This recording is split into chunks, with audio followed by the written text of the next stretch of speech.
দর্শক, এই গাছটির নাম হলো বাদাম গাছ। এটা ছোট ছোট বাদাম ধরে, গাছটা যখন বড় হবে তখন ওই বাদামটার চামড়া চিবিয়ে খেতে অনেক ভালো, অনেক রসালো। কাঠ বাদামের মতোই ভিতরে একটা শ্বাস থাকে। আর এই যে দেখছেন এই গাছটার নাম হলো লেবু গাছ। এটা আমি নিজের হাতে রোপণ করেছি আমার ভিটার মধ্যে।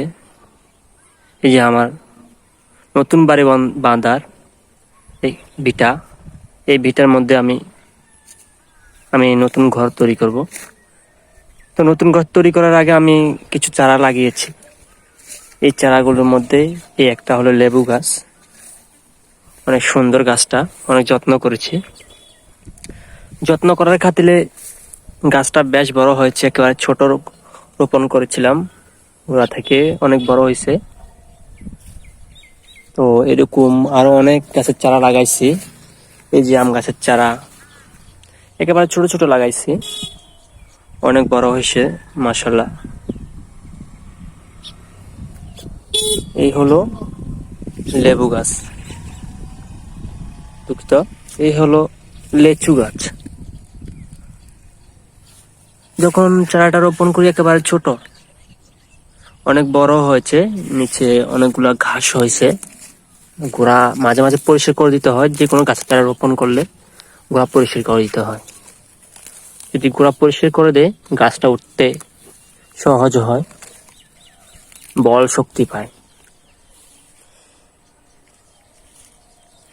আর এর পাশে এই হলো পেয়ারা গাছ, অনেক সুন্দর, অনেক মোটা তাজা হয়ে উঠতেছে পেয়ারা গাছটা। পেয়ারা গাছের পাশে আরো একটা আম গাছের চারা। সবগুলো আমি নিজেই রোপণ করেছি। এরপরে আছে একটা জলপাই গাছ। এই হলো জলপাই গাছ, অনেক সুন্দর ভাবে উঠতেছে, একদম রসালো পাতা, তরতাজা, সার ফসফেট সবই দেওয়া হয়েছে। তো এইরকম আমি অনেকগুলো চারা রোপণ করেছি, সবগুলো এক ভিডিওর মধ্যে দেখানো সম্ভব হচ্ছে না। লং টাইম ভিডিও হলে আবার কেউ দেখতে চায় না। তো আমি 3টা পার্ট করে আমার ভিটার মধ্যে যতগুলো গাছ লাগিয়েছি আমি সবগুলো আপনাদেরকে দেখানোর চেষ্টা করব। আর ভিডিওটি যদি ভালো লেগে থাকে অবশ্যই সবাই লাইক এবং ফলো দিয়ে পাশে থাকবেন।